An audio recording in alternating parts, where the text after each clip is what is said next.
Be the right club. Be the right club today. Yes!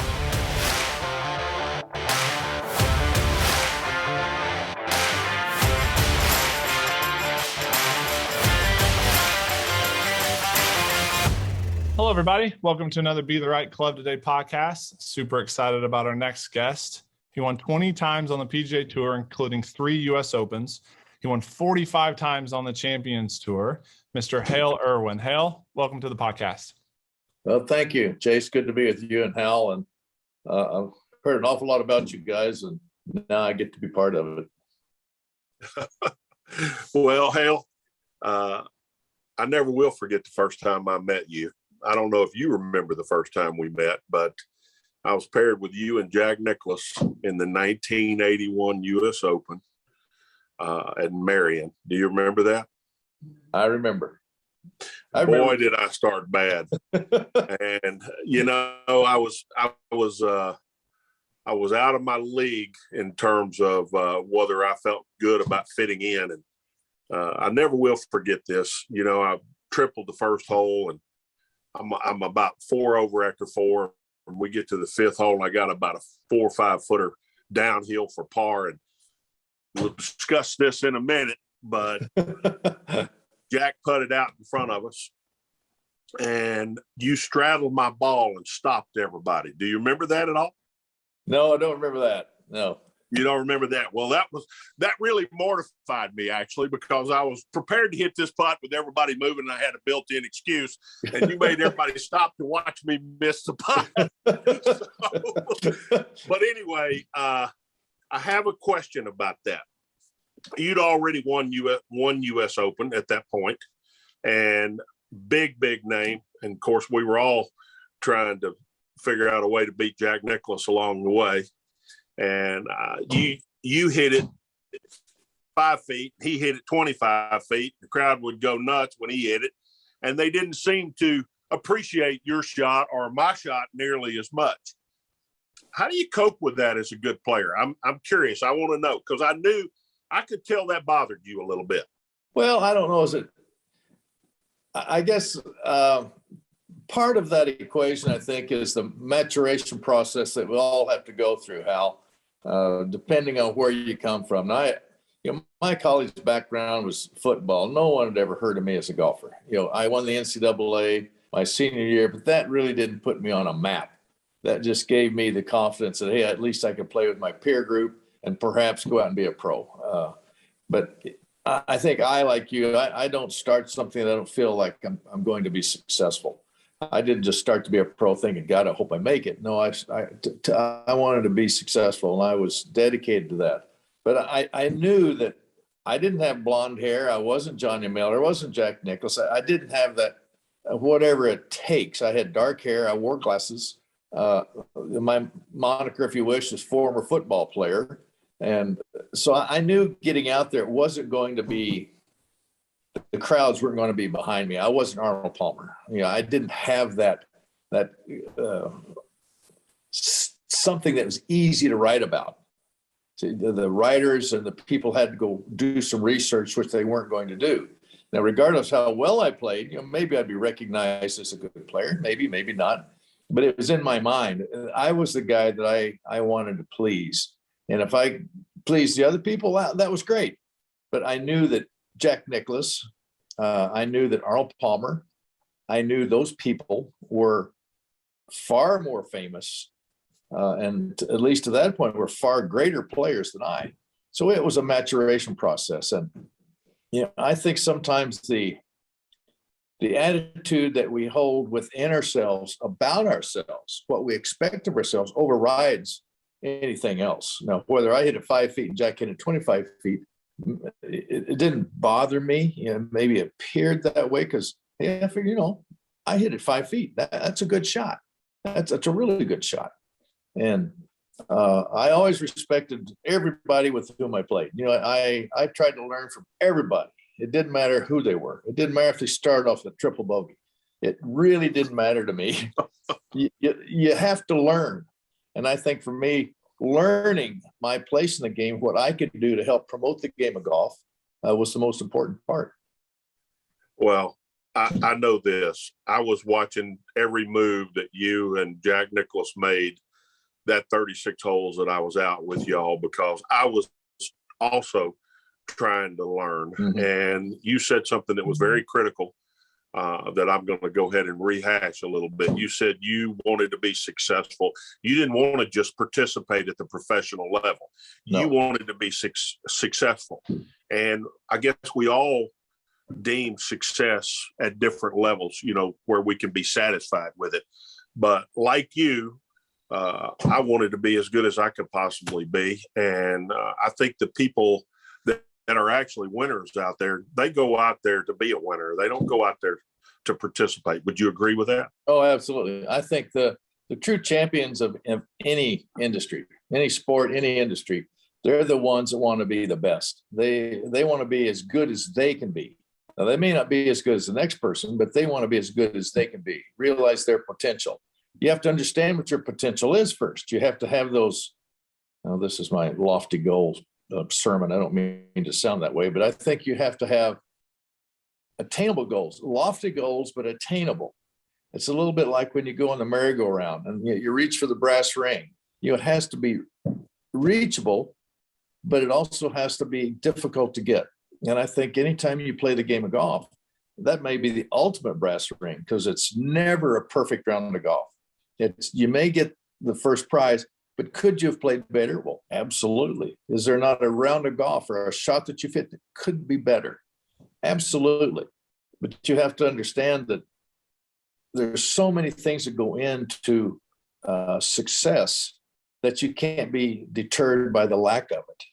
Because our game has a lot of those ups and downs, mostly downs.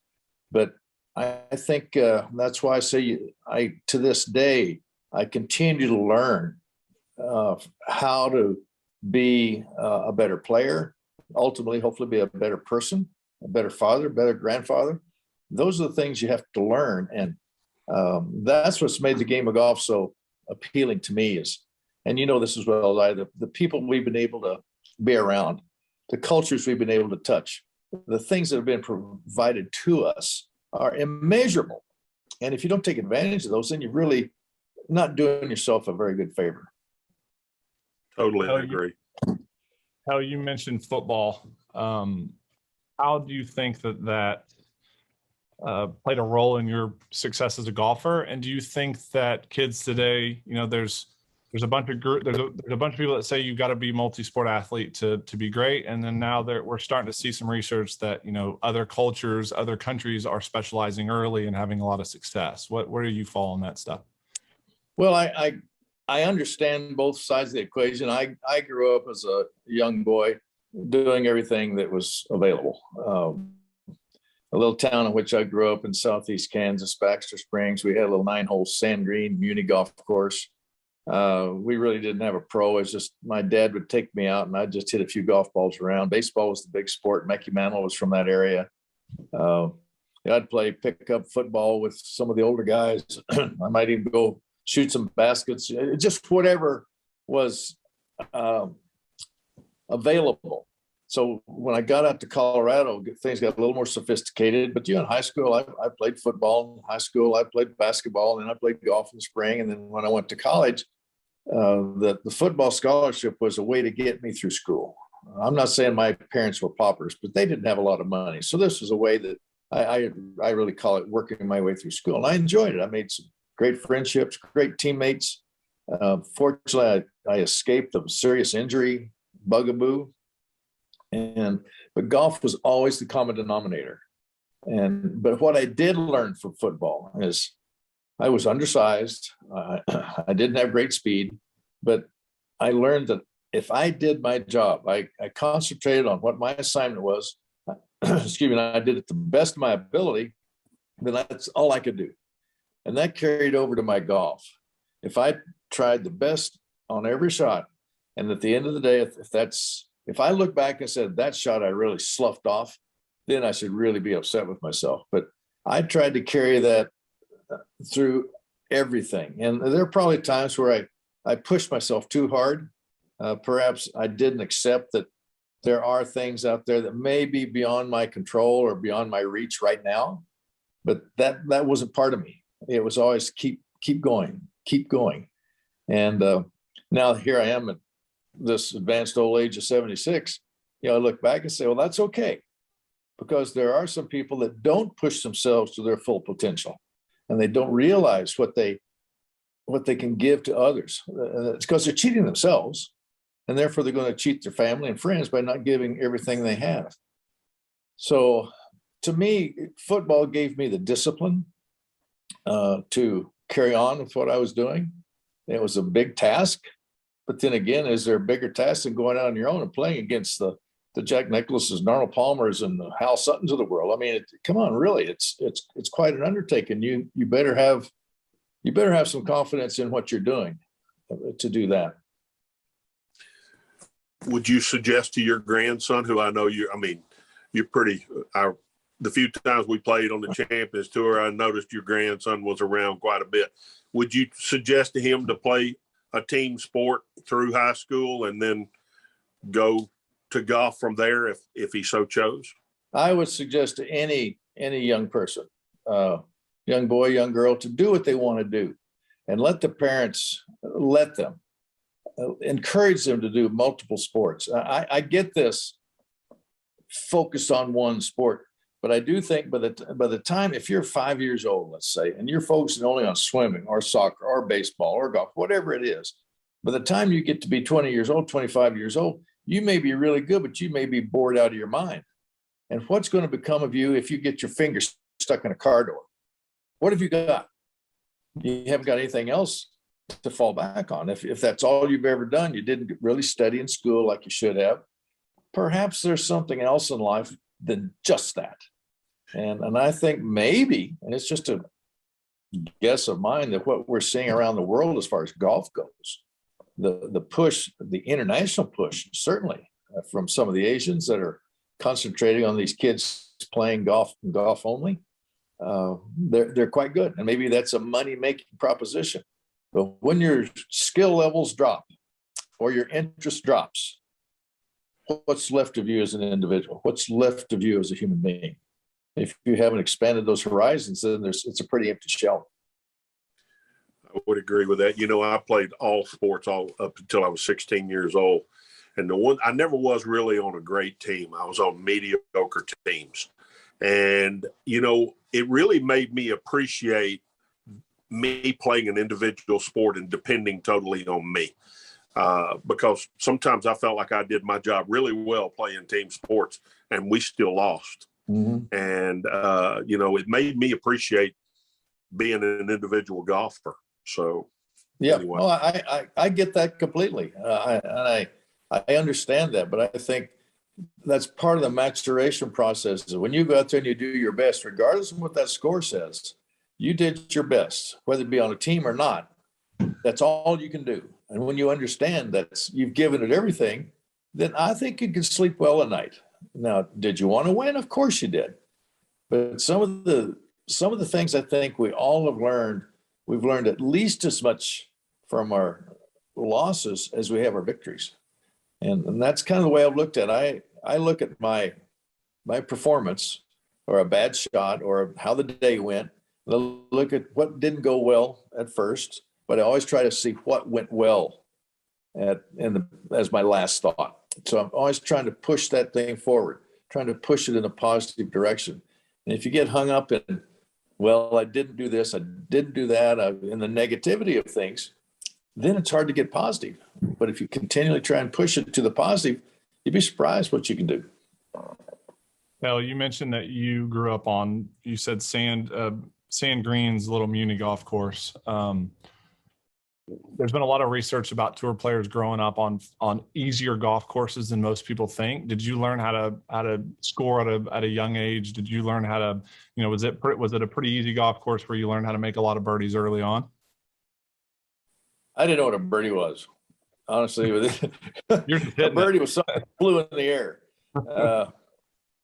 No, it's kind of hard to put in words. I think it's more of it was an experience, Chase, to go out and play with my dad. But he traveled a good bit, so my mom would take me out there, dump me with a peanut butter and jelly sandwich, and I'd just go out in the woods and look for balls. I'd play a little bit. There wasn't a pro. I've never had a lesson in my life from a pro. So it kind of takes you to, I was self-taught, right or wrong. I'm not saying it's right or wrong, just that was all I had. So other than my dad's cutting off some clubs and wrapping the shafts in electrical tape and saying, here you go, kid, 3 clubs or so, go out there. Well, I enjoyed it because just what Hal said, I could do that on my own. It was something that I could do. And then I had to account for that. And it wasn't until I was 14 years old, we moved to Colorado, that I got into a little bit more of an organized, I played in my first tournament, I won, and I thought that was pretty cool.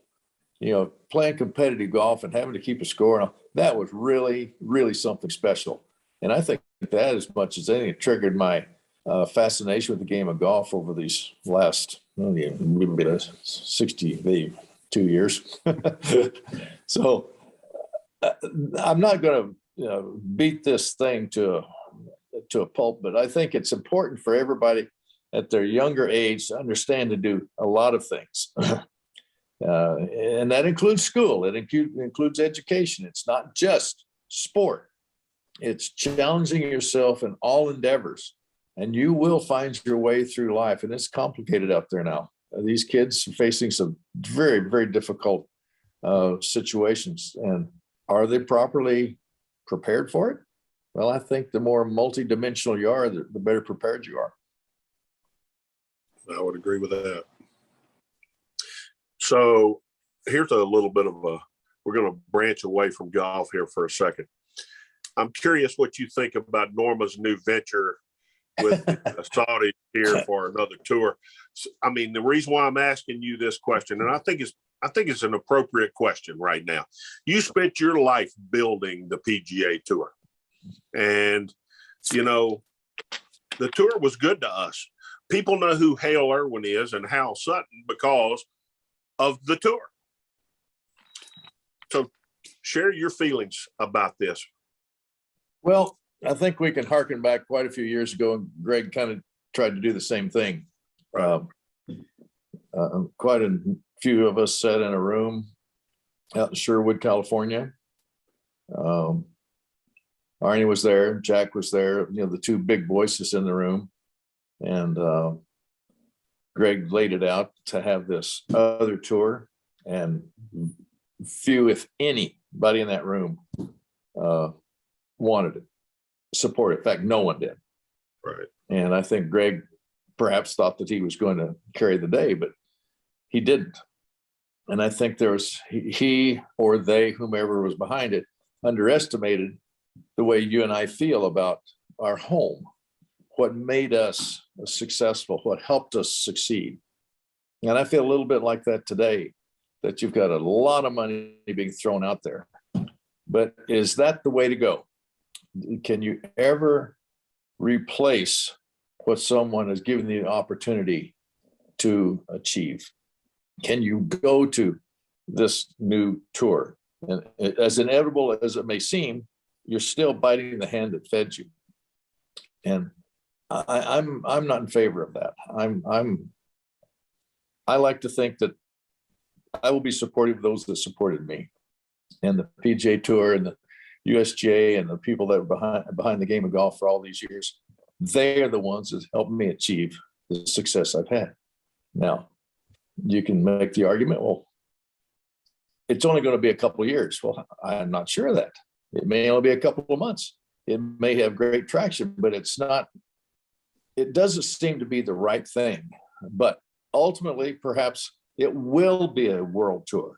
I don't know how you can mix these cultures together and the time zones together and make it a world tour without destroying what we've got at home. And that bothers me. I couldn't have said it better. I completely agree with you. It's just, you were on the policy board, I'm sure, at some point, weren't you? Oh, yeah. Oh, yeah. Yeah. I mean, I was on the policy board, and I never will forget, Tim and I used to go round and round about a few things. I was never someone that just automatically agreed with him, one night we were at dinner, and I said, Tim, what you don't understand is I never bite the hand off that's fed me all these years. I'm just offering up a different opinion, and where it goes, who knows? But, I'm not just going to automatically agree just to agree. Well, I think without serious discussion, nothing ever really flies. You don't get the best out of anything if you don't have the best of both worlds and have some sort of discussion. But then again, ultimately, I thought it has to come back to what is the right thing to do. And everybody has a different answer, perhaps. They might have the same answer, but everybody has their own answer. And I think at least years ago with this question, when it was raised by Greg, everybody had the answer no. Now it's being raised again. The money is much bigger. And I think a lot of people are seeing dollar signs. And they're forgetting that I almost saying patriotism. I don't mean that in the sense of being a USA kind of thing, but this is our home. This is where we made it. And we should do our level best to make sure this continues. Now, if that happens to mix in with an international crowd, that's fine. If we have, I don't know how much PGA Tour tournaments have, if they have 38 or let's call it 40 events, if now they only had 30 or 35 and you throw in 5 or 10 international tournaments, which you've almost got anyway, if you throw in the British Open, then you could throw in some other big events around the world. Then you would have your international tour. But I think it's right here in the USA where we still have the best golf. Well, one of the reasons why I think that's pertinent for you is you won on all 6 continents in your career. So you traveled the world. That's not an easy thing to do, is it, Hale? No, it's not. It's not. When you make that commitment, I think it goes back to where we started with this discussion, Hal.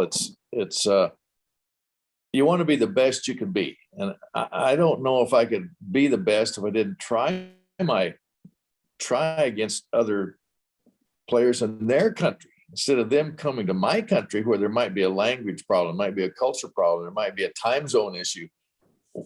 I have to test myself and go to them.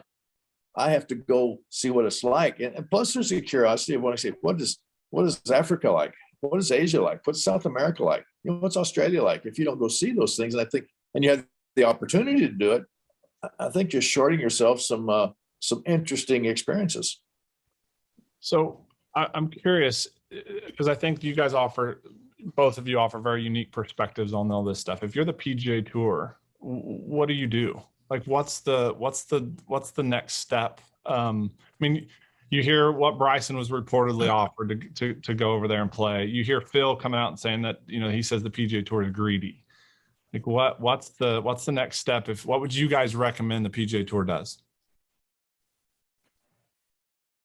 Well, I think you have to continue with a dialogue, but at the same time, I'm not sure that we should have, excuse me, we should have addressed this perhaps years ago, and telling our players, educating our players as they come onto the tour, send them through kindergarten and elementary school and high school before they get here, whether it be rules, whether it be, this is how it works. And it's not just money. I think we failed to do that, but okay, that's water over the dam. What do we do about it now? I think you still have your core of leaders out there, whether leading or not. You have the top players, whomever they may be, that should speak out and make their preferences known, because people will follow them. No, you take Bryson, whatever he chooses to do, that's certainly his business. But is he going back on the people that help support him? Will that support then erode, and will he be the person that he wants to be? I guess it comes down to, do you want to fulfill your destiny of whatever that is? Hal did. I did. Chase, I think you did.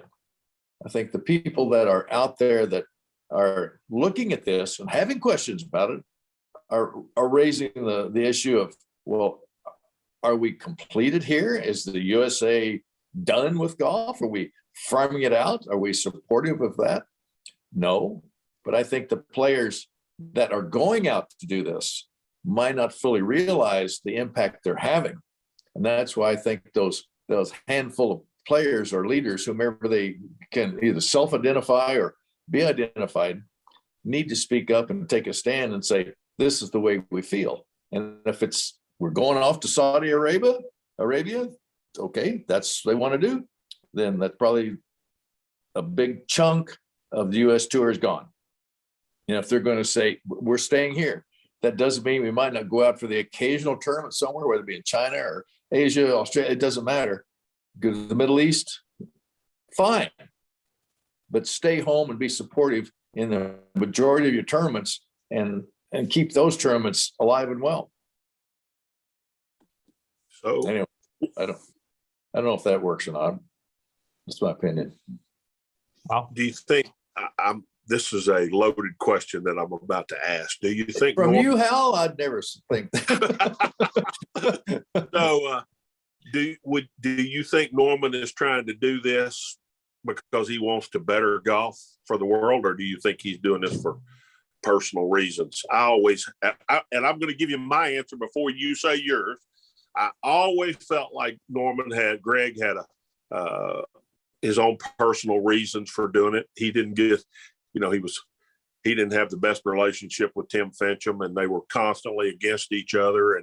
And I just feel like there's a personal vendetta in this as far as Greg is concerned. Well, I don't disagree with that, Hal. There may be a part of Greg that has felt slighted by not getting the recognition that he maybe thinks he's owed. Obviously, he's been one of the better players in the world. There's no doubt about that. Whether or not what he's trying to achieve is going to be notable in the history of golf,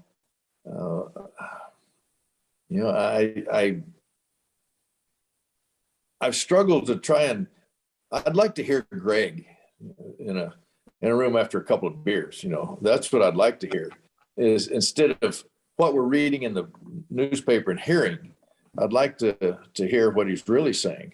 But there's been some contentious times with Greg through the years with a lot of people. And personally, I don't have any great animosity against Greg at all. I question sometimes the motives other than maybe it's the dollar. I don't think he's hurting for money. Maybe it's the greatness that he thinks he should have had. I've always kind of put him in that category of one of the best players, certainly out of Australia, but one of the best players who kind of played the tour. He had that. He had that thing. He didn't win at the Masters, which I think would have been a crowning victory for him with his 2 British Open championships. If he could have won a Masters or something else to put the exclamation point in there, then we might not be having this conversation. But I do think there's something that wasn't satisfied in his career. Maybe this is what he's trying to do. Well, this is an interesting thought too. You've been very relevant as far as golf is concerned. One of the biggest winners of all time. It's hard to ride into retirement when you've been real relevant, and you're smiling as I say this. Some people can't handle it. Being less relevant. You got any thoughts on that? Well, it's hard, as we spoke before the show, it's hard to be competitive and then all of a sudden those fires die. There's always a flame. And I suppose there wasn't a flame, the gas would build up and it'd explode. But there's always that fire, I think, in anybody that's ever played this game at a high level. Jack had a hard time stepping away from the game. Arnie certainly did. We all, Gary Player, all the great players, and I'm not going to put myself in that category. I'm just going to put myself in the category of there's still something burning in there. But I realize that my skill sets aren't what they used to. My age, my body is not what it used to be. So I know that there are reasons why I can't go out and expect to play like I used to. That's the rub, because you go on a golf course and you do the same thing. You go out there, you see the shot, you, boy, that's what I should do. And you pull the club and you think, whoops, boy, was that the wrong shot? I can't get there with this club, or I can't shape it the way I used to. And all of a sudden those 68s and 9s become 78s and 9s just like that.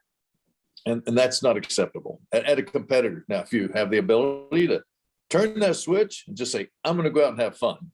I get that a lot from people. Just go play and have fun. You know, fun, and you've been there, you know what I'm talking about. It's competing. It's coming down those last few holes, having a chance, getting that adrenaline. And if you win or not, but that's what you're there for. You want to be in the mix. I don't want to be a footnote. I don't want to just kind of go out there and, boy, I had a great tournament, I finished 40th. And that's not what I want to do. Hale, this is great stuff. I hope people, I love chatting with you about this. I've always respected your game, always learned something from you all the time. And that's why I wanted to get you on here. Well, I appreciate it. Hal, I always look back to when you were Ryder Cup captain. We were sitting up there whistling straights, and you were struggling with who to get on your team, who was going to be your picks, or who was going to get what you needed. And I think that is the game, is that we might think a lot alike, although there's different, but there's other players out there that are, if you look at their record, they're equally good, but what's in their heart? And I've always said, if your heart and your mind are working together, you're going to be successful. But if you've got debates going on all the time as to what's the right thing to do, and I try to tell every kid I ever see, try to make the right decision. You'll make some wrong ones, but try to make the right decision. And I think that's what we've all tried to do. And I know you were struggling with that up there at Whistling Straits, was what's the right decision to put the right people together for this U.S. team? And I respected that, because that was a tough one. Yeah. I put Jay Haas and Stuart Sink on there, and I think they were great additions to the team. You know, I don't know, a lot of division. You know, we've had a lot of division players. Yeah. Well, I volunteered to be on the team. You didn't pick me, so, I was a little hot at you. Well, I want to tell you this. I almost did pick you. Oh, really? I almost did pick you. I wanted to pick. In fact, I had it right down. You were the third person that I was looking at. You were playing fantastic. And I almost did pick you. Oh boy, that just set golf back a long time. You're a smart man. I guess I was the guy with the shoulders broad enough to accept everything, because I put Tiger and Phil together. So I might as well have gone ahead and picked a senior tour player. Well, I tell people this all the time: the best golf I've played in my life, the best executed, best played, the most confidence, when I was 52 years old. I was 2 years to being on the senior tour. For whatever reason, it just clicked. There wasn't a shot I could play. I hadn't lost any distance whatsoever. I was putting really well. I made just a tiny little adjustment in my putting. And man, I was there for a year and a half. I didn't miss a putt. So while I'm thinking about it, what was the tiny little adjustment? Everybody needs to hear that. Well, you remember a former PGA president called Frank Carty? You remember Frank? Frank was out of New York, the Met section. And he was I was on the policy board at the time, and Frank was one of the PGA officers on the board as well. And we were just talking one time, and he said, have you ever thought about putting your right index finger down the shaft? And I've always, even yesterday, I was out messing around. I putt cross-handed, I putt split grip. I always go back to my original grip. But I was standing on the 5th green at Huala in our opening tournament. And I wasn't playing that well. I was playing well. I wasn't putting that great. And I thought, and I'd practiced with my finger, not completely down the shaft, but pretty close. I had about a 20-foot putt. I thought, well, let's just try it. Went right in the middle of the hole. And for next year and a half, I didn't miss a putt. It just, that little adjustment kept the putter blade from either opening or closing, kept it on line. and it kept my hands from getting a little flippy, if that's what you want to call it. And I had a real solid stroke at the ball. So I was making great contact with it because keeping it just on line enough. And boy, it just felt great. And I say a year and a half, because then it started feeling not as new, not as good. And I started, you miss a putt or two, and now you got a few questions. I still was putting very, very well, but it wasn't like I had found the pot at the end of the rainbow. And then I'd spent all that gold that was in that pot. Now I had to go find another pot. But I still go to this day. I'll go out there and I'll put that finger down there, and it just feels so good. The only thing it didn't do, I wasn't real good at long putts, because with that finger there, it kind of kept the club from getting back a little farther. I couldn't take the backswing, wasn't quite, because my finger was pushing against the shaft. If you follow me, I just that finger down there, just 20, 25 feet in, it was great. Getting out there at 35, 40 feet, I continually came up short because I just couldn't get it back there enough to get the proper pace. But I was hitting the ball so well, I was never outside of 25 feet. I was just hitting the ball well, so I had a lot of short putts. But when the game kind of slips a little bit and you get a little bit longer putts, you don't get quite the same results. So anyway, those are all my excuses. Now all of our listeners, all of our listeners are going to go out today or tomorrow and try finger down the shaft. They're all going to be doing it. Hale Irwin said it. So how you won 3 times, you won 3 U.S. Opens, arguably the toughest conditions, always kind of favors really the best players playing the best that week, right? You got to hit it great. You got to have a great short game, all that stuff.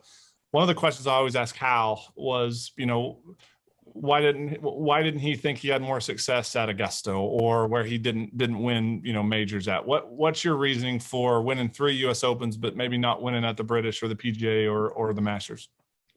Well, I had several chances at the British. I was leading after 3 rounds in '79. I just won the U.S. Open, and now I'm leading after 3 rounds over there. And I really wasn't playing that well. But, if you win both Opens on each side of the pond, wow. And there is so much pressure. I didn't really feel the pressure from the outside. I felt the pressure because I wasn't playing that well. I mean, I just was scraping it around and just very managed my game as best I could. But that Sunday, it was a little cooler, it was a little windier, and I've never been a really good player in that kind of stuff. Plus, I was playing with Seve in that round, and he went on to win. But I guess part of and these sound like lame excuses now that I'm talking about it, but one of the problems I had in playing the British Open was that I played many of them wearing glasses, and before all of this climate change where they play in shirt sleeves now, it was sweater weather and raining sideways. That's the weather we had. So playing with glasses on was always kind of a distraction. Plus, I was never a really good cold weather player, versus Tom Watson, who I thought was one of the best cool cold weather players I've ever seen. He kept that swing long and beautiful. But the Masters, I think the way I played the game, and it's a little bit like Hal, is that I played the game to hit the ball as low as I could, but as high as I had to. So let's just say the first hole Augusta, my drives, they might get to the top of that little hill back where the old tees used to be. Might get to the top of that hill, but they'd land just short of the crest. So I'd get maybe a 5 or 10 yard roll. The guys that could carry it another 3 or 4 or 5 yards, they would get a 20 or 25 yard roll. So, I think I had 5 years where I finished in the top 5 in a row. I tied the course record, so it wasn't like I couldn't play it. It's just that I think it was more difficult for me to go out with my game of playing within myself, where I think at Augusta, sometimes you have to kind of let it go. You've got to let it go and reach for those longer holes with maybe a drive that's not quite as straight, but it gives you a little shorter shot. My game wasn't predicated on that. My game was predicated on U.S. Open conditions. Keep it in the fairway, hit the greens, be aggressive when you feel like it, but you don't beat yourself. Well, Augusta, you have to go out and beat others. And pretty much the same with the PGA. I think by the time we got around to the PGA, and at least when my family was growing up, I wanted to be home. They were getting to start school, and I wanted to spend the last few weeks of summer with them, and I got distracted. But the U.S. Open and the PGA of America, those championships, they were probably set up pretty close to the same. The grass in June, wherever we played, was a little more aggressive, a little fuller. By the time August came around, the grasses were a little bit in the wilting process, but no excuses. I just think my game was predicated more on U.S. Open type of golf courses. The Pinehurst Country Club or golf course conditions where you had to keep the ball positioned, play shots. I know Hal, he drove the ball longer than I, but he played a lower shot. He played a boring hook shot. And that's the kind of shot that looks really well at a British Open. But it might not work that well at Augusta, even though the shape right to left is good. The height may have not been to his liking. So that's why I think he played well at TPC, and he played well at those kinds of courses. But correct me if I'm wrong, Hal, but you look at guys that have won, most of these guys that have won of these venues, they're higher ball launchers. They get just that little bit extra that if you're hitting a 5-iron into a green versus a 6 or a 7 over 72 holes, that's a big difference. It's interesting. You thought I drew my driver. I drew my irons all the time, but I most of the time hit a little fade with my driver. Oh, come on. Texas, everybody hits a hook in Texas. Not everybody hits a hook. You won 3 times at Hilton Head. Mm-hmm. That doesn't surprise me at all when I was looking back. Harbortown fit your game perfectly, didn't it? It did. It was my first win as a pro. Boy, back in those days, and we first played there in 1969, and Arnie won. I believe it was Arnie. And then Bob Goldie won the next year. Both really good iron players, especially Bob. And at the time, I remember thinking, this is the hardest golf course I've ever played, because it was just the golf course. They really didn't have any development around it. It was the fairways. Then it became sand and leaves and alligator country. It was that hanging moss coming on, Pete Dye being such a terrific architect in my way of thinking, had those branches hanging over trees and where you didn't expect them. You had to really maneuver around that stuff, and that's what I think fit my eye. I like that. But I won there, and my first win was there in 71. My second was there in 73, and then my last one in 94 was there. So I really enjoyed playing it. Now I played it, oh gosh, maybe 10 years or so ago, just on an offhand outing down there, and I couldn't believe how it had changed. A lot of the trees that were hanging out were gone. The development has cleared out a lot. It's all grass now. There's no sand anywhere. It's the bunkering has changed. The green has contours in them now. Before they're just small, little, relatively flat greens. Well, not now. Different. Well, most everything that we used to play on is different than it. Oh yeah. Be so. You won Memorial twice. That's another one that you. It's funny. Of all the successes that I, knocking on wood, that I've had, I've lost twice in playoffs there too. Really? I lost to Kenny Perry one year, and then the inaugural one to Roger Maltby. Yeah, there you go. So it was a place that I enjoyed it, and I think it's a mindset, Hal, because it's not. We're talking about that course fit my game. I think it was, hey, this is Jack Nicklaus's place, and I got pumped up for that. And I think it was something that it's where the mind hits the road. It's the rubber hits the road. My mind hit the road, and I could take off when I got that little extra incentive that Jack always brought out at me. I love playing with him because when you're playing with your best, man, you tune it up. That's the fun. And I think that's what it did. It was, for me, it was a place to go. You compete field, but hey, this is Jack Nicklaus's party, boys. Let's get it on. Yeah. Well, I mean, it was, in my opinion, behind TPC, it was the best conditions for, I mean, it was player related. In other words, Yes. the practice facility was great. The locker room was fantastic.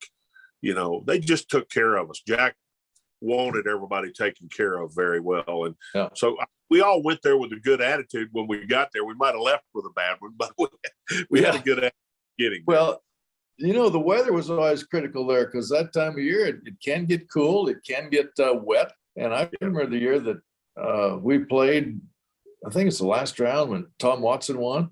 And I go back to that. He shot like 69 or something the last round, and it was miserable weather. I think the next best score was maybe 72 or 3, and everybody was mid 70s and into the 80s. And here's Watson up there strolling under par. That might go down in my mind as one of the best rounds of golf ever played. Yeah, we had him on the podcast. We were talking a lot about the British Opens and stuff, and he kind of finally admitted, he's like, I grew up in Kansas City. Like, I grew up in one of the worst places to grow up in to play golf with the wind and the elements. And he admitted to being able to handle that just because of all the awesome weather he got to play in. I have a question about, you said something about you were self-taught. How did you handle when your swing got off, like when you knew it wasn't right? How did you get back to your basics? Well, that's just what I did. I went back to basics. Usually if my game was off, well, let me start over. I knew in the very beginning, I didn't have somebody that I could turn to other than, let's say, hey, Hal, take a look, see where I'm aimed. You know, okay, you're aimed over here. Okay, go fix the aim. But short of, getting somebody that was a swing coach, much like today's, everybody seems to have one today, and a launch monitor, and we go, never mind. I looked at the shot. What did the shot tell me? Okay, if the ball started right and went right with a fade, then okay, the path of the club must be from the inside out, and the blade is open to impart that spin. So the initial launch was to the right. Okay, that's the path is on that. And now the spin is taken to the right. Okay, now what do I need to do to get that path back just a little bit to more square and get the proper ball flight? So I taught myself that way. Being in sports, I think I had some athletic ability and I kind of controlled my body, at least I think. So that's the way I did it. I used the mistake or the previous shot to, quote, fix the next one. So I could make those adjustments on the golf course and not have to wait to get in and see my coach. And that's the way I learned to play. Like I said earlier, I wasn't a high ball hitter. Had I hit the ball a little higher, I could have been a little longer. But as Hal knows, those old Balata balls and the wooden heads, you just didn't crank on those puppies. You had to keep them in play. And so for me, it was a matter of controlling the ball, putting it in a lot of fairways because I could hit good irons. And I would rather be a club back hitting a controlled iron than trying to be a longer driver hitting a hard something or other. So that's just the way I taught myself. And right or wrong, there just weren't any pros around, let's put it that way too. I didn't have access to a teaching pro. I didn't have the money to start with, but just didn't have anybody around. So once I got started, it was me and me alone. So I'm curious about this, Hale. I think I know the answer to this, but I want to hear it first. I tell these kids around here, I was forced into having to hit it hard. Never chose to hit it hard. I bet you played golf that way. Well, I asked Tom Weiskopf one time, Hal, when he went after one, and I saw him hit one time. I'll just divert a little bit because it's an interesting story about Tom, because Tom could always drive it farther than I. But when we got into the irons, we were the same length. And I never could figure that because, Tom's a big guy, creates a lot of club speed, but he didn't carry that into his irons. Albeit a really, really good player. But if he'd have kept that same tempo, I think, with these irons that he had with these woods, he'd have probably been the world beater we all thought he'd be. But anyway, the old CBS Golf Classic. Tom and Bert Yancey were playing as a team, and Howie Johnson and I had been put together as a team. We were going around, and Bert and Tom had success there. They may have been the defending champions. But we all missed the 12th hole. This is at Firestone South. All missed the 12th hole, all pitched up. Everybody missed the putt, and I've got about a 6-foot putt, 7-foot putt to win the hole and get to square. Well, I make the putt. Well, we go to the next tee. And you know that 13th hole, you got the big tree up there in the fairway and dogleg right. And we all hit it out there. Tom takes this tee shot, and he launched it over everything, knocks it over that tree. Now, I had never seen anybody, attempt it, and if they did attempt it, make it.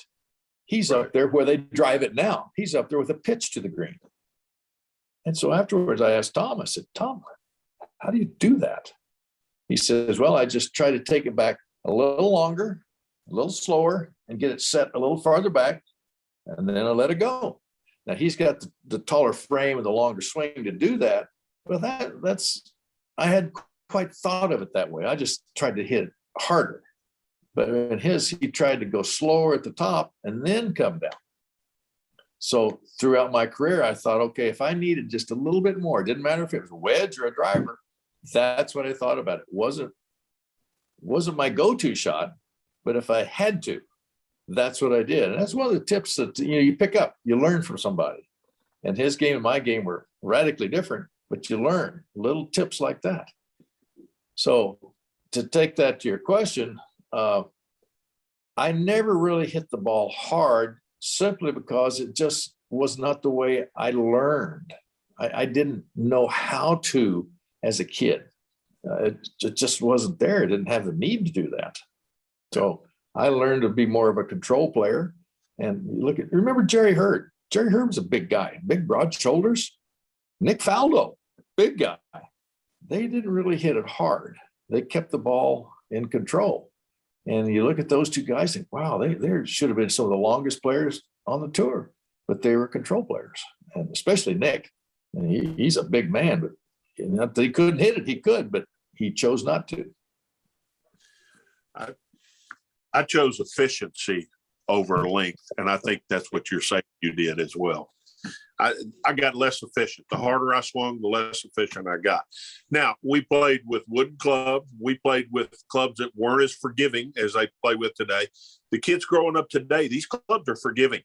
And I mean, if my son was trying to play, I'd tell him, hit it as hard as you can. Mm-hmm. And you probably would say the same thing, but we didn't have that advantage when we grew up. No, I look at these young people now. There's a young kid out here I just saw yesterday, and he's high school, and he's swinging so hard at it, just coming, and I'm thinking, boy, that hurts to watch. It hurts my back to watch this. But when he hit one, he smoked it. But he probably only did that 1 out of 5 times. The other 4 were, reload, or not going to find that one, or little skitters along the ground. Hopefully he'll learn, but at the same time, I don't care who you are, you can't swing full out all the time. Now, Bryson, he's trained himself to do that. He's not a little guy. He's muscular. He can get it done. But boy, when I see that action, I guess for me, my body's never been perfect. I had a few back issues. It just flinches every time I see these kids swing as hard as they do. Yeah. Hell, you played in a lot of pro-ams. What's one mistake that if you could eliminate from all the bad mistakes that amateurs make, what would it be? Oh, there's 3 of them. I mean, I got it right now because that perfect. There's 3 of them. First of all, it starts out right away with alignment, and you throw body posture in there, but alignment. Almost all righties tend to aim too far right. And consequently, the old brain, if it's working, says, okay, we've got to come over to hit it back to the left. Well, they just continue hitting a bigger and bigger slice. So I think alignment is probably right off the top of the list. 2, and right alongside of that, is overestimating, how far they can hit the ball. Okay, 150 yards. Well, I hit an 8-iron one time. Well, you were downhill, downwind, and you happened to smoke it. Now it's your uphill into the wind. You're going to hit an 8-iron again. So I think they need to take more club, because where most golf courses, where are the bunkers and trouble? front left or front right? How about if you hit it one more club, you're going to fly over that stuff. So your target's bigger the more you hit. So take more club, swing within yourself, take more club. And the third thing is judgment around putting. Hey, Hal, how's this break? Well, right to left. Really? It looks left to right to me. Well, I say, well, look around the screen. Where's the mountain or where's the ocean? Where if you poured a glass of water on the screen, where's it going to go to? Look where the architects put drain pipe. You look for those little things that might give you a hint as to where the putt breaks. So I think it's just poor judgment on the greens. It doesn't take any extra time. It just be aware. Most people, they have fun. They just jump out of their cart, put their beer down, jump out of the cart, run up there and putt. Okay, that's good. But if you want to get better, then you kind of pick up on these little things that are right there in front of you. All you have to do is from your cart to the ball is look around and say, oh, there's Pacific Ocean. There's a mountain. I bet the breaks towards the water. There's a drain over there. Oh, maybe it breaks this way. It's just little things you can pick up on. And those three things right there, every time I play in a pro, almost every player is the same way. Hale, tell us about the last round at Wingfoot when you won there. Survival test. Oh, it was survival from the get-go, Hal. We had just played in Philadelphia the week before, and I'd had a good tournament there. And I drove up there with Leonard Thompson, and we got to the golf course on Monday. And I can't remember if we played a practice round together. I think we did. But boy, when he came back in after that round, you scratch your head thinking, my goodness, how are we going to play this golf course? The rough is just so hard, so deep. And the greens are fast. We think greens are fast now. Okay, take the fastest greens now and throw them at Wingfoot in 1974. That's the way they were. Fairways were narrow. But boy, the doom and gloom in the locker room was just palpable. I mean, you could feel it, you could hear it. It was everywhere. So I'm thinking, my gosh, you just beat 30% of the field is, or 60%, 70% is already quit. They've given up. And all you have to do is beat about 30% of the guys here, and who knows, you might have a chance.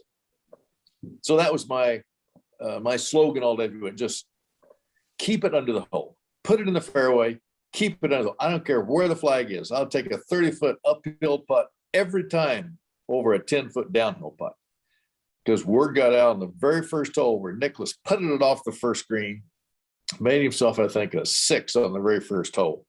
Well, that must be pretty tough when Jack Nicklaus puts it right off the green.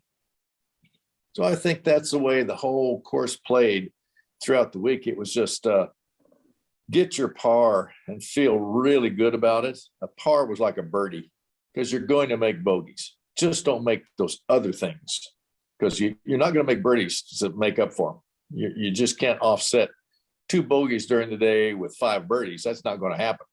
You're more than likely going to have at least 5 bogeys and maybe 2 birdies, maybe. So you're going to have to look at over par score.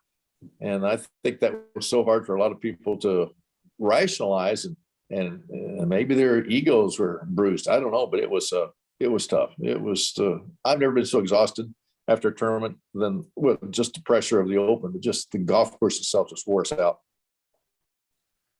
Wingfoot's a great golf course, isn't it? I played it last October. I went up there. I was up with the Met Golf Riders and went out and played Wingfoot. And it kicked my tailpipe every time I turned around. I think I shot like 43 or 4 on the front 9. But I was curious to see when Bryson won there a couple of years ago that they kept showing these overhead shots, and it looked different. The approaches to the greens looked different. And sure enough, they've moved some of those green or bunkers, that kind of fronted, and they moved them out and kind of made almost false front approaches. And the rough wasn't nearly as deep. And they've taken some trees out. And I'm not saying it's an easy golf course. It never is. But that was the big change, is that opened the entrances up so the players weren't quite as aware of having to hit it in the fairway, because they could hit it in the rough and have a chance to roll it up onto the green. Now in 74, if you hit it in the rough, you just went back to the fairway because that long stuff wrapped around the hosel, as you well know, and you just hit it dead left. So the question was, do I aim it way right to get it back to the fairway? Do I try to hit it to green and hopefully hang on and it doesn't go into the left rough again? So it was decision time. There were so few balls that got into the rough that got to the green, much less on the green. So it was a lot of sand play, a lot of pitching out of that stuff. That's why I say hit it in the fairway. Boy, you just had to put it in the fairway. Hal and I talk a lot on here about mindset, really about being present and having precise, pre-shot routines and accepting the misses and accepting the results after the fact. For somebody that won 65 times on the PGA Tour and the Champions Tour, you obviously fought some, I would say, the same mental demons everybody else did, but you did a good job of kind of throwing them away and keeping your focus and staying present and being grounded and where your feet are and all those cliches. But are there any tricks that you could give for our mini tour players listening at home, or even some of the junior players that we work with? Like, how do you handle your nerves? How do you handle when your brain starts playing tricks on you with 3 or 4 holes to play on the back nine? All the little things that we golfers face. Well, I think we touched on it here earlier, Chase, when Hal and I were talking about the thrill is being in the hunt. And if nerves and anxiety is part of it, but embrace it. That's why you're there. And you'll find more about yourself, not only as a person, but as a golfer, when you embrace that and find out who you are, what you do under the gun. And I think it's, like you say, it's a cliche, but what I found for me, and that's why I go back to my athletic career before I started playing on the tour, was that I had been in a few of those things. I had kind of been there under the gun, and arguably mostly on team deals. But if you're at the free throw line, or if you're having to hit that pass, or you're the last guy to make the tackle, or whatever the situation may be, it's kind of the same thing. Do you have the confidence in yourself to succeed? And if the answer is no, well, then maybe you better find another sport. Maybe you better find something else. But if you're willing to say, I'm going to give it my best shot, then you're ready for success. It will not come. Somebody's going to put it in a nice little present, put a bow, give it to you for Christmas. So that's not going to happen. You're going to have to go out and fall off that horse and get back up, fall off that horse and get back up, fall off that horse and get back up. Someday you're going to ride that horse and it's going to feel so good. But then you're going to ride the horse far more times and you're going to fall off. And I think that's what happens. You keep trying to succeed. Then that becomes the measure of success. Now you up the ante. Okay, here's the next time. And I've always described golf as kind of like stairs. You go along for a while, and then there's the shot I've been looking for, and you get it, and you go up a little bit. And then you stay at that level for a while. Oh, here's the next situation. Oh, I got that. Up it goes again. So it's just a whole staircase. It's not a straight line. It's not up and down, it's staircase. And if you find yourself doing something like that, accepting what you've got that day, and that's what I tried to do. It didn't matter. Sure, it mattered, but I tried my best all the time. And there were the days that was good, absolutely. Were the days that was not so good? There were more of those. But that wasn't me. That's not the way I was wired. I was wired to go out and say, okay, Hal Sutton may have the lead by 5, but I can kick his butt. Then he wins by 10. But you know what? I still tried. That's the best I could do. And he was better that day, and I applaud him for it. But that's the kind of attitude that I think we saw in Arnie and Jack and Gary and Lee and Tom Watson and all the great players. They didn't back up. They played their best at the best of times. Hale Irwin was certainly one of those guys too. I never saw those bad days out of you, Hale. I think every time I played with you, you always played great. So, you were incentivizing, Hal. You got me going, baby. I don't think I had anything to do with it, Hale. I think it was just a God-given talent. One of I do have a closing question here that I think is really important for today too. you know, I know whenever I first went out there, people would say things to me like, he's a good player, but he'd be better if he could do this, or he'd be better if he could do that. And I always wanted to learn how to do that better. And I actually would go see people that I thought could help me do that better. You already said you didn't do that. How could you have that's an inward tenacity that you thought, I can do this. I'll do this on my own. How were you able to keep that attitude? Well, Al, for me, it simply was, I enjoyed watching all players. It wasn't just Jack. I couldn't swing like that. You know, Jack had the flying elbow. I couldn't swing like that. I couldn't swing like Ernie. I didn't want to swing like Lee. There are all these guys that I watched, and I said, okay, that's what they do well. Pick out something, whether it's their grip, whether it be the position at the top, whether it be their stance, their posture, you name it. You take a Lee Trevino and you take an Al Geiberger, two different bills. George Archer, the way he putted. You know, there's always something that these really good players did. I said, okay, if I can identify that's what they do best, can I do that? So I'd go home or I'd go to the practice tee and I'd try it. And if it didn't work, okay, well, maybe it's an influence. Maybe it's just a thought. But that's the way I built up my, quote, resume, if you wish, of ideas, was to watch others and try and do what they did in my way. Because not that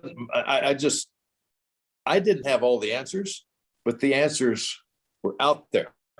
And it was just a matter of finding and putting them both and then sift through them and see which ones would work and which ones wouldn't.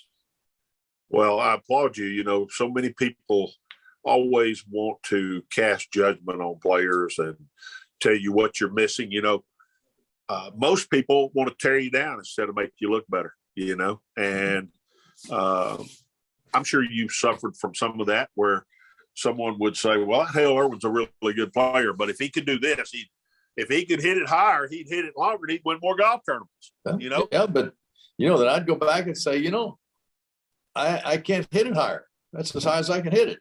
And I'm gonna work with that. And if I have to hit it higher, well, then I'll shape it. I'll shape it in there some way. I'll play around the bunker. You know, that was my answer. Yeah, well, I wasn't as smart as you, Hale. I guess I didn't go to Colorado. They wrote an article about me that I would never play well at Augusta because I couldn't hit it high enough. And boy, I went out and started trying to hit it higher, and it changed my whole game for a while. It just wasn't me. I couldn't be that guy. And I mean, I tell you what, I had a mental block about playing Augusta. I could not hit the shots. And anyway, there it is. But there you go. It's just, you know, there isn't, well, there's one shot that I could not hit. And I'll describe what we're talking about Augusta. I played with this fella, Jack Nicklaus, again. And we're on number 2, and we've both driven a fairway. He's down the hill, maybe 10 yards past me, and the flag's in that way left part of the green. Well, the shot for me, I can't go up the green, but it's hit way over to the right, you know, into the gallery and pitch up the length of okay, I hit it right where I wanted to, the gallery, ball runs in there. So he's down there and he's looking at the shot, and I'm thinking, well, what's he thinking about? And he pulls out a 1-iron. And I think, I guess he's just going to try and hit it low and run it into the bunker and have a little bunker shot and try to get it up and down. Off of that lie, you know, downhill and up in his face, he hits a 1-iron straight up in the air, hits it over the top of that tree, or not the top of it, over the edge of that tree to the back edge of the green, has maybe a 30, 35 foot putt for an eagle. And I'm thinking, how do you do that? How do you take off of that lie, hit a 1-iron and do that? So fast forward to a couple of years ago, I'm with Jack and I brought this shot up and I said, how do you do that? What were you thinking? He says, it's just a shot. He didn't explain it. It's just what you do. Well, that's why he's the greatest to ever play the game, because he had that ability in him to hit that shot. And for me, it didn't even enter my mind, much less being able to do it. But that's what he could do. Well, that's what great players do. Tiger Woods does a lot of that same stuff too. You know, he hits shots that most people would never even think about. Yep. And, you think back, you played a lot of golf with Seve Ballesteros, maybe one of the greatest magicians that ever played the game. He was a wizard around the green, wasn't he? He played music around the greens with that chipping and putting. There was no one that I've ever played with nor heard of that could match up with Seve. You put him in a trash can and say, okay, take a 5-iron in there and get it up and down. He could. The guy was unbelievable. And just a real quick story here. Playing with our friend Greg Norman at Augusta. He's buried it in the back bunker in the 12th hole. And it's a little bit on the back slope and a little bit in his face, but it's a plug lie. And the flag's on that kind of the right part of the green a little bit. And he's in there, he's up and down, up and down. I'm thinking he's just going to chunk it and try to get it in the front part of the green, maybe get it out of it and make 4, try to get 4. And he's up and down and he swings at it. And you can hear that club hit the ball. So he's hit the ball first. And I kind of flinched and thinking about that ball's in the water. It takes about 3 or 4 stops or hops and stops about a foot from the hole, just puts the brakes on. We were walking up to the tee and I said, did you mean to do that? And he said, yeah, Seve taught me. So we go to the British Open in July and I see Seve down this practice green. So when I told him and said, hey, Seve, I explained, how do you do that? And he takes his finger and he waves it at me and says, I don't tell you, it's my secret.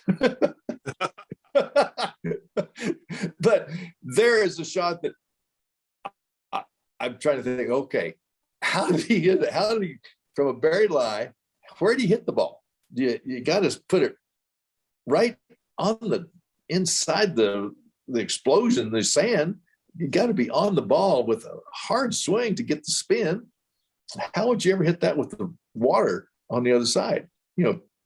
Kudos to Greg for hitting the shot, but I'd never think of that kind of shot. I wouldn't have the confidence to play it. Hale, we really appreciate you being on. It's I told Chase all along I've had utmost respect for your game and you as a person, and you're a true champion. You're what the Champions Tour the name is. You are a champion, not just as a player, but as a man and as a family man. So we really appreciate you being on the show. Well, Hal, I appreciate those words. And, we've always gotten along. We think a lot alike, and I appreciate it. And Chase, thanks for putting up with me and asking some really good questions. I think we all can learn from this discussion today. Thank you, Hal. Thank you very much for coming on. And I will back up. Hal mentioned multiple times that he really considered you for the Ryder Cup. He told me that. I've been with him for 5-6 years now, and he mentioned your name a bunch. So that was a true story. If he would have said, would you? I'd have said, you got to be kidding. Hell no. Oh, you wouldn't have said hell no. You're on your own with this one, buddy. Oh, no. You'd have been right there with red, white, blue on. I know you. Oh, yeah. Yeah. Hey, Hal, if you'd have been on the Ryder Cup, he'd have paired you with Tiger all 3 days or 2 days, and it'd have saved him a lot of it'd saved me a lot of grief. Yeah. I'd have been a lot of back slapping. You got to wait, Tiger. Go get him, buddy. You got him. Well, you know what? I've learned from a lot of my mistakes, and I guess that would have been one of them right there. It was made with good intentions. If they could have become friends, and golf would have been the big winner in that deal. But Hal was a big loser in that one. Well, let me ask you this, Hal, before we sign off. Did you do your best? I did my best. I did the best I could. That's all I want to hear. That's success then. I don't care how other people measure it. You did your best. Therefore, you did all you could do. Thanks, Hale. Gentlemen. Amen. I appreciate it. Thank you.